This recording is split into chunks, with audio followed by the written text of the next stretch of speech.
بسم اللہ الرحمن الرحیم۔ السلام علیکم۔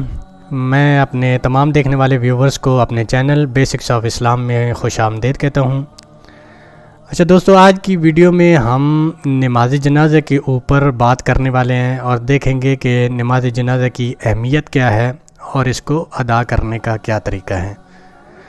تو اس کی اہمیت کے لیے سب سے پہلے میں آپ کو قرآن کے حوالے سے بتاتا ہوں کہ قرآن مجید میں اللہ تعالیٰ نے نبی کریم صلی اللہ علیہ وسلم کو مخاطب کرتے ہوئے فرمایا، بسم اللہ الرحمن الرحیم ولا تصلوا علی احد منہم مات ابدا۔ ترجمہ میں ہے کہ ان کفار و منافقین میں سے کسی کی میت پر کبھی بھی نماز نہ پڑھنا، ہاں مومنوں کی پڑھنا۔ ٹھیک ہے جی، اس میں نماز جنازہ کی اہمیت کا پتہ چلتا ہے کہ آپ صلی اللہ علیہ وسلم کو اللہ تعالیٰ کی ذات مبارکہ سے منع کر دیا گیا کہ آپ صرف مومنوں کی نماز جنازہ ادا کر سکتے ہیں۔ اور نماز جنازہ کی اہمیت کا اندازہ آپ اس بات سے بھی لگا سکتے ہیں کہ مسلمان کے دوسرے مسلمان پر 5 حق ہیں، جن میں سے ایک حق یہ بھی ہے کہ جب کوئی مسلمان فوت ہو جائے تو اس کی نماز جنازہ کا ادا کرنا ہے۔ ٹھیک ہے جی، تو نماز جنازہ فرض کفایہ ہے۔ فرض کفایہ کا یہ مطلب ہے کہ اگر چند آدمی بھی پڑھ لیں تو سب بری ذمہ ہو گئے، ورنہ سب کے سب گناہ گار ہو گئے جن کو خبر پہنچی تھی اور نہیں آئے۔ اس کے لیے جماعت شرط نہیں ہے، ایک آدمی بھی پڑھ لے تو فرض ادا ہو گیا۔ اس کے 2 رکن ہیں، یعنی کہ اس میں 2 چیزیں ہیں جو یہ سمجھ لے کہ نماز جنازہ کے لیے نماز جنازہ کے فرائض میں سے ہیں، یعنی کہ جن کو ادا کرنا نماز جنازہ کے لیے ضروری ہے۔ ان میں سے سب سے پہلے جو ہے وہ ہیں 4 بار تکبیر کہنا، اور دوسرا یہ ہے کہ کھڑے ہو کر پڑھنا۔ ٹھیک ہے جی، قیام کی حالت میں پڑھنا۔ اچھا، اس کی 3 سنتیں ہیں۔ نمبر 1 یہ ہے کہ اللہ کی حمد و ثنا کرنا، دوسری سنت یہ ہے کہ نبی کریم صلی اللہ علیہ وآلہ وسلم پر درود پاک پڑھنا، اور تیسری سنت یہ ہے کہ میت کے لیے دعا کرنا۔ اچھا، میت سے مراد وہ ہے جو زندہ پیدا ہوا پھر مر گیا، جو مرا ہوا پیدا ہوا اس کی نماز نہیں۔ ٹھیک ہے جی، یعنی کہ جو بچہ ماں کے پیٹ میں مرا ہوا فوت ہوتا ہے تو اس کی نماز جنازہ کی ضرورت نہیں ہے، اس کو ویسے ہی دفنا دیا جاتا ہے۔ اچھا، نیز میت کا سامنے ہونا ضروری ہے، غائب کی نماز نہیں۔ اگر کئی جنازے میں جمع ہو جائیں تو سب کے لیے ایک ہی نماز کافی ہے، سب کی نیت کر لے اور علیحدہ علیحدہ پڑھ لے تو افضل ہے۔ یعنی کہ 2-3 میتیں بھی آ جاتی ہیں، آپ ان کی اکٹھی بھی پڑھ سکتے ہیں، علیحدہ علیحدہ پڑھ لیں تو چلیں، وہ تو ہے ہی افضل۔ تو اب سب سے پہلے ہم بات کر لیتے ہیں کہ نماز جنازہ کو شروع کرنے سے پہلے اس کی نیت کی جاتی ہے۔ اچھا، نیت کا کیا مطلب ہے؟ نیت دل کے ارادے کا نام ہے، یعنی کہ آپ کے دل میں اس بات کا یقین ہو، آپ کے دل میں یہ خیال بیٹھا ہوا ہو کہ میں نماز جنازہ پڑھ رہا ہوں، اس میں 4 تکبیریں دیں، اور اس کے بعد یہ ہے کہ اس میں کھڑے ہو کر قیام کی حالت میں اس کو ادا کرنا ہے۔ ٹھیک ہے جی، اب کچھ الفاظ میں نیت ہوتی ہے۔ الفاظ میں علماء نے لکھا ہے کہ اگر بندہ دل میں یہ نیت کر لے، یہ چیز جو میں نے آپ کو بتایا کہ میں یہ نیت کرتا ہوں کہ میں نماز جنازہ پڑھ رہا ہوں اور اس میت کے لیے پڑھ رہا ہوں، اللہ کی ثنا کے لیے پڑھ رہا ہوں، حضور صلی اللہ علیہ وسلم پر درود شریف بھیجنے کے لیے پڑھ رہا ہوں، تو اس سے بھی نیت ہو جاتی ہے۔ آپ صرف امام کے پیچھے اللہ اکبر کہہ سکتے ہیں، لیکن الفاظ میں علماء اکرام فرماتے ہیں کہ اس لیے کہنا ضروری ہے کہ الفاظ کے ادا کرنے سے آپ کا جو دل کی نیت ہوتی ہے وہ اس طرف آپ کا ذہن متوجہ ہو جاتا ہے۔ تو الفاظ میں نیت کو بھی میں دہرا دیتا ہوں کہ میں نیت کرتا ہوں 4 تکبیر نماز جنازہ کے لیے، اس نماز جنازہ کے لیے جو کہ فرض کفایہ ہے، اللہ تعالیٰ کی ثنا کے لیے اور حضرت محمد صلی اللہ علیہ وآلہ وسلم پر درود پاک کے لیے، اور اس حاضر میت کے لیے میں نے منہ کیا قبلہ کی طرف، اور جیسے ہی امام صاحب کہتے ہیں اللہ اکبر تو آپ نے بھی پیچھے کہہ دینا ہے اللہ اکبر۔ اب اس کے بعد ٹھیک ہے جی، یہاں پہ آگے یہ ہے کہ آپ نے ثنا کرنی ہے اللہ تعالیٰ کی، اللہ تعالیٰ کی ثنا کرنی ہے۔ ثنا میں کیا ہے کہ جس طرح نماز میں آپ شروع کرتے ہیں اور ثنا کرتے ہیں سبحانک اللہم و بحمدک و تبارک اسمک و تعالی جدک و لا الہ غیرک۔ ٹھیک ہے جی، جنازے میں یہ ہے کہ میں آپ کو ایک چیز یہاں پہ بتا دوں کہ آپ یہ جو میں نے آپ کو بتایا کہ ثنا کی جاتی ہے نماز میں، آپ یہ بھی پڑھ سکتے ہیں، لیکن اگر بیچ میں ایک لفظ سبحانک اللہم و بحمدک و تبارک اسمک و تعالی جدک، اب اس کے بعد وتعالی جدک کے بعد وجل ثناؤک ولا الہ غیرک کہہ لیں تو بہتر ہے، یعنی کہ وجل ثناؤک یہ آپ اگر اس میں اضافہ ہے نماز جنازہ میں، اگر اس ثنا میں اضافہ کر لے تو بہتر ہے، نہیں تو ویسے بھی ہو جاتی ہے۔ اب ہم چلتے ہیں، سب سے پہلے ہم نے ثنا کر لی، ثنا کے بعد اب حضور اکرم صلی اللہ علیہ وسلم پہ درود پاک پڑھنا ہے دوسرے نمبر پہ، یہ جو سنت ہے۔ اب دوسری سنت ہے، اچھا یہ ثنا پڑھنے کے بعد آپ نے، امام صاحب نے بھی کہنا ہے، آپ نے امام صاحب کے پیچھے کہنا ہے، ہاتھ نہیں اٹھانے، امام صاحب کہیں گے اللہ اکبر، آپ نے بھی کہنا ہے اللہ اکبر۔ لیکن اس میں ایک بات کا خیال رکھنا ہے کہ صرف آپ نے تکبیر کہنی ہے، کانوں کو ہاتھ نہیں لگانے، آپ نے ہاتھ اسی طرح باندھ کے رکھنے ہیں جو نیت کے بعد آپ نے باندھ لیے تھے، اس کے بعد آپ نے ثنا پڑھی ہے، تو اس کے بعد آپ نے یہ تکبیر جو کہی ہے دوسری، اس میں آپ نے صرف اور صرف امام کے پیچھے کہہ دینا ہے اللہ اکبر بس۔ اچھا اس کے بعد درود پاک پڑھنا ہے۔ درود پاک میں آپ درود ابراہیمی، سب سے درود اکبر اس کو کہا جاتا ہے، وہی پڑھ لیں آپ، جس میں ہے اللہم صلی علی محمد وعلی آل محمد کما صلیت علی ابراہیم وعلی آل ابراہیم انک حمید مجید، اللہم بارک علی محمد وعلی آل محمد کما بارکت علی ابراہیم وعلی آل ابراہیم انک حمید مجید۔ امام صاحب بھی اس طرح پڑھیں گے، آپ بھی اس طرح پڑھیں گے۔ امام صاحب اونچی آواز میں پھر تکبیر کہیں گے اللہ اکبر، آپ نے بھی دل میں تکبیر کہہ لینی ہے اللہ اکبر، اور پھر میں آپ کو دوبارہ بتا رہا ہوں کہ آپ نے کانوں کو ہاتھ نہیں لگانے، صرف دل میں تکبیر دہرا دینی ہے۔ اس کے بعد چلتے ہیں جی، اب میت کے لیے دعا ہے۔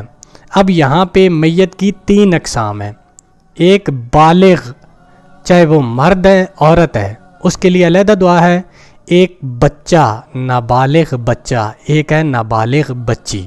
اب یہ 3 قسم کی دعائیں ہیں۔ سب سے پہلے ہم بات کر لیتے ہیں بالغ مرد اور عورت کی، یعنی کہ جو بالغ افراد ہیں ان کے لیے کون سی دعا ہے۔ تو اس میں ہے اللہم اغفر لحینا و میتنا و شاہدنا و غائبنا و صغیرنا و کبیرنا و ذکرنا و انسانا اللہم من احییتہ منا فاحیہ علی الاسلام ومن توفیتہ منا فتوفہ علی الایمان۔ اب یہ جو دعا جو میں نے پڑھی ہے، اس کو آپ نے چاہے بالغ مرد ہے عورت ہے اس کے لیے پڑھنی ہے۔ پھر اس کے بعد آپ تکبیر کہیں گے، اور یہ تکبیر چوتھی تکبیر ہوگی، اس کے بعد آپ نے سلام پھیر دینا ہے۔ لیکن اگر یہاں پہ چھوٹا بچہ ہے تو یہ دعا آپ نے نہیں پڑھنی، آپ نے درود پاک کے بعد اگر چھوٹا بچہ ہے تو کون سی دعا پڑھنی ہے، اس کے لیے میں آپ کو بتاتا ہوں کہ اس کے لیے آپ نے پڑھنا ہے اللہم اجعل حالنا فرتم واجعل حالنا اجرم و ذخرم واجعل حالنا شافعا و مشفعا۔ یہ ہے بچوں کے لیے، نابالغ بچوں کے لیے۔ اگر نابالغ بچی ہے تو اس کے لیے کون سی دعا پڑھنی ہے، یہ نہیں پڑھنی، پھر آپ نے درود ابراہیمی کے بعد اللہ اکبر کہہ کے آپ نے بچی کے لیے یہ دعا پڑھنی ہے جو نابالغ ہے، اللہم اجعل حالنا فرتم واجعل حالنا اجرم و ذخرم واجعل حالنا شافعا۔ وہاں لڑکے پہ جو نابالغ بچہ تھا اس میں تھا شافعا، اور یہاں پہ ہے شافعا۔ اور دوسرا فرق یہ ہے کہ یہاں پہ پڑھ رہے ہیں اللہم اجعل حالنا، اور وہاں پہ تھا اللہم اجعل اولنا۔ تو حالنا اولنا، اور یہ 2 ڈفرنس ہیں، اور اس کے بعد شافعا، یہاں بچی کے لیے شافعا و مشفعا۔ ٹھیک ہے جی۔ اب یہ بچی کی پڑھنے کے بعد آپ نے پھر اللہ اکبر کہنا ہے، اللہ اکبر کہہ کے یہاں پہ آپ نے، امام صاحب بھی اپنی چوتھی جو تکبیر ہے مکمل کرنے کے بعد سلام پھیر دیں گے، آپ نے بھی کھڑے ہو کر اسی طرح ہاتھ باندھ کر پہلے دائیں طرف پھر بائیں طرف سلام پھیر دینا ہے۔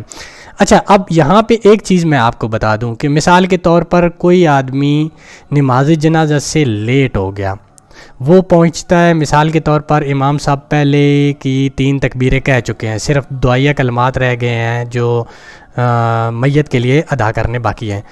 تو اس میں آپ نے پریشان نہیں ہونا، آپ نے جنازے کے ساتھ مل جانا ہے نیت کر کے، اور جو بھی تکبیر آپ امام صاحب کے پیچھے پڑھ سکتے ہیں پڑھ لیں، کیونکہ باقی چیزیں جو اللہ کی ثنا تھی، نبی کریم صلی اللہ علیہ وسلم پہ درود پاک تھا، وہ سنتیں ہیں۔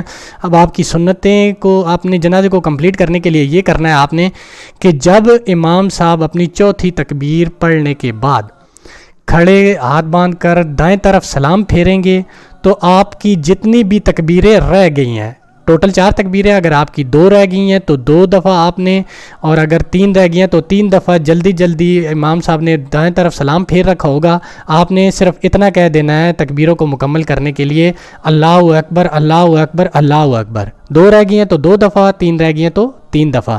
اسی طرح پھر آپ نے جب امام صاحب بائیں طرف سلام پھیریں گے تو آپ نے فوراً امام صاحب کے ساتھ سلام پھیر لینا ہے، تو آپ کی نماز جنازہ مکمل ہو گئی۔ اچھا، اب یہاں پہ کچھ فائدے ہیں، کچھ مسئلے ہیں، وہ بھی میں آپ سے ڈسکس کر لیتا ہوں۔ فائدہ میں ہے کہ جنازہ کو کندھا دینا عبادت ہے، بڑا اجر و ثواب ہے۔ یہ جو عوام میں مشہور ہے کہ شوہر اپنی بیوی کے جنازہ کو کندھا نہیں دے سکتا، جنازہ کو کندھا دے سکتا ہے، نہ اس کا منہ دیکھ سکتا ہے، محض غلط بات ہے، ٹھیک ہے جی۔ صرف نہلانے میں اگر وہ بھی درمیان میں پردہ حائل نہ ہو، پردہ اگر ہو تو پھر تو ٹھیک ہے، لیکن اگر پردہ حائل نہ تو بدن کو ہاتھ لگانے کی ممانعت ہے، عورت اپنے شوہر کو غسل دے سکتی ہے، ٹھیک ہے جی۔ اور دوسری بات یہاں پہ ایک اور میں آپ کو بتا دوں، جو مسئلہ ہے کہ جنازہ کی نماز میں تکبیر کہتے ہوئے آسمان کی طرف منہ اٹھانا، یہ مشہور ہوگا لوگوں میں، تو اس میں کسی قسم کی کوئی اصل نہیں ہے، یہ بے وقوفی بات ہے۔ پھر اس کے بعد اگر جوتے ناپاک ہو تو ان کو پہن کر یا ان کے اوپر کھڑے ہو کر نماز جنازہ ادا نہیں ہوگی۔ بعض لوگ اس چیز کا خیال نہیں رکھتے، تو لہٰذا آپ کو جو بھی آدمی ہیں نماز جنازہ کے لیے جائیں وہ جوتے اتار کر بے شک سامنے رکھ لیں، لیکن ان کے اوپر نہ کھڑے ہوں اگر ان کو یقین ہے کہ وہ پاک نہیں ہے۔ مسئلہ نمبر 3 ہے کہ جنازہ کی نماز میں مقتدیوں کی 3 صفیں کر دینا مستحب ہے، 3 ہو گیا، 5 ہو گئیں، تو یہ مستحب میں آتی ہیں، یعنی کہ طاق رکھنی مستحب میں ہے۔ تو دوستو، اسی کے ساتھ آج کی ہماری ویڈیو یہاں پہ ختم ہوتی ہے۔ امید کرتا ہوں آپ کو نماز جنازے کی جو اہمیت ہے وہ بھی سمجھ آ گئی ہوگی، اور اس کا جو طریقہ میں نے آپ کے سامنے رکھا ہے وہ بھی آپ کو سمجھ آ گیا ہوگا۔ اس کے علاوہ اگر آپ کے ذہن میں کوئی ایسی بات ہے یا کسی اور چیز کو آپ پوچھنا چاہتے ہیں تو پلیز کمنٹس میں مجھے ضرور بتائیے گا کہ آپ کو ایک تو یہ ویڈیو کیسی لگی، اور دوسرا کہ میں اور کس چیز کے اوپر ویڈیو بناؤں۔ تو انشاءاللہ آپ کے کمنٹس کرنے سے میں اس ویڈیو کو جلدی لے کر آنے کی کوشش کروں گا۔ تو اسی کے ساتھ میں آپ سے اجازت چاہتا ہوں کہ میرے اس چینل کو لائک کریں، سبسکرائب کریں اور اس ویڈیو کو شیئر کریں۔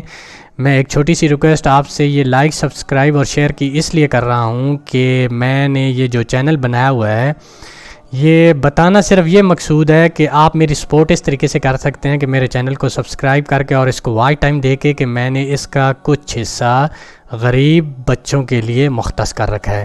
اس کی کمائی جو بھی ہوگی اس کا ایک حصہ میں غریب بچوں کے لیے میں ادا کروں گا۔ تو آپ سے یہی گزارش کروں گا کہ پلیز اس ویڈیو کو شیئر بھی کریں، لائک بھی کریں، اور کوشش کریں کہ اس چینل کو واچ ٹائم دیں۔ اگلی ویڈیو تک کے لیے مجھے دیجیے اجازت۔ اللہ حافظ، السلام علیکم۔